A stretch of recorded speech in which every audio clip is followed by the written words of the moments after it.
नमस्कार, आप देख रहे हैं धा न्यूज़ और मैं हूं अभिषेक मिश्रा। बिहार के पूर्व मुख्यमंत्री जीतन राम मांझी ने पंडितों को लेकर जो कहा, जिस तरह की बयानबाजी की, जिस तरह का बयान दिया, उसको लेकर क्या विरोध हुआ है और किस तरह का बयान जीतन राम मांझी ने दिया, ये सब जानते हैं। और इस पर बवाल इतना बढ़ा कि बिहार के पूर्व सीएम जीतन राम मांझी को माफ़ी मांगनी पड़ी। उन्हें भी अंदाज़ा नहीं रहा होगा कि इस बयान को लेकर विवाद इतना होगा कि उनको माफ़ी मांगनी पड़ेगी सार्वजनिक रूप से। लेकिन माफ़ी के बाद भी बिहार के पूर्व मुख्यमंत्री जीतन राम मांझी को चैन नहीं है। माफ़ी के बाद भी ऐसा लगता है जीतन राम मांझी ने माफ़ी तो मांग ली है, लेकिन उनको पूरी तरह से माफ़ नहीं किया गया है। आज बिहार ब्राह्मण महासभा के जो नेता हैं, उन्होंने जीतन राम मांझी के खिलाफ पटना के थाने में शिकायत दर्ज कराई है और ये कहा है कि जिस तरह से वो पूजा पाठ न करने की नसीहत लोगों को दे रहे हैं, दूसरा धर्म अपनाने की नसीहत लोगों को दे रहे हैं, इससे हमें मानसिक पीड़ा हुई है और ये संविधान का भी उल्लंघन है। तो रजनीश तिवारी हैं, जो अखिल भारतीय महासभा के नेता हैं, उन्होंने एफआईआर दर्ज कराने के बाद क्या कहा है, जरा सुनिए।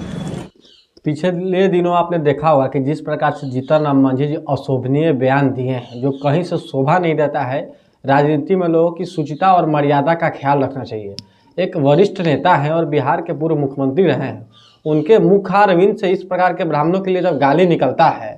और वो सनातन धर्म का अपमान कर रहे हैं, सत्यनारायण पूजा का अपमान कर रहे हैं, राम के चरित्र पर सवाल खड़ा कर रहे हैं, हिंदू धर्म लोगों को नहीं मानने की नसीहत दे रहे हैं और ब्राह्मण पे इस प्रकार की गाली भरा शब्द, अपमानजनक शब्द जो कहीं से माफ़ी लायक नहीं है, ना काबिले बर्दाश्त है और लोगों में उनके इस बयान के प्रति काफ़ी आक्रोश है। लोग इस बयान को पचा नहीं पा रहे हैं और हम लोग सामाजिक और मानसिक रूप से प्रताड़ित हो रहे हैं उनके इस बयान को लेकर। और अब ऐसे लोग जो इस तरीके के वरिष्ठ नेता होते हुए भी इस प्रकार की भाषा बोलेंगे और लोगों में जातीय विद्वेष, धार्मिक विद्वेष पैदा करना चाहेंगे, फ्रैक्शन करना चाहेंगे और जात के नाम पर गाली देकर लोग एक दूसरे को गाली सुनवाने का काम करेंगे, तो यह कब तक हम ब्राह्मण समाज के लोग बर्दाश्त करेंगे। तो जिसको लेकर आज हम ब्राह्मण में जो आक्रोश है, उस मद्देनजर हमने 153A और 295A के तहत 150A और 295A अंडर सेक्शन के तहत कोतवाली थाना में एफआईआर देने का काम किया है। एफआईआर दर्ज कराने का, लॉन्च कर कार्रवाई करने का मांग किया है कि अभिलंब पूर्व मुख्यमंत्री जीतन राम मांझी के जो कम्युनल वायलेंस फैलाने का काम कर रहे हैं, जो इरादतन राजनीतिक लोभ से भीड़ देखकर वो बौखलाहट में आ गए, बौरा गए हैं, भीड़ देखकर जिस प्रकार से अपनी सस्ती लोकप्रियता के लिए उन्होंने इस प्रकार के ब्राह्मणों पर कटाक्ष किया है, किसी जाति धर्म मजहब को ठेस पहुंचाने का काम किया है, उनके आस्था में और धर्म में आस्था और विश्वास रखने वाले लोगों को जिस प्रकार से गाली गलौज करके बेइज्जत करने का काम किया है, इसे कहीं से कहीं हम लोग बहुत मायूस हैं उनके इस बयान को लेकर और हमने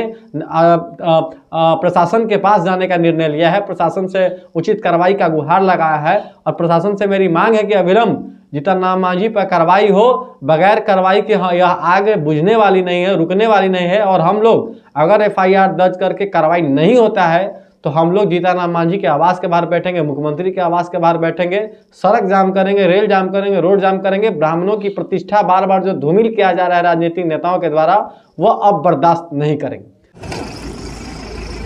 तो मांझी की मुश्किलें एक के बाद एक बढ़ रही हैं। पहले उन्होंने बयान दिया, उसके बाद उनकी खूब हाय तौबा हुई, लानत मलामत हुई, बाद में विरोध इतना बढ़ा कि माफ़ी मांगनी पड़ी और अब उनके खिलाफ शिकायत दर्ज कराई गई है थाने में। तो इस पूरी रिपोर्ट में इतना ही, इस पूरी बातचीत में इतना ही। बहुत बहुत धन्यवाद।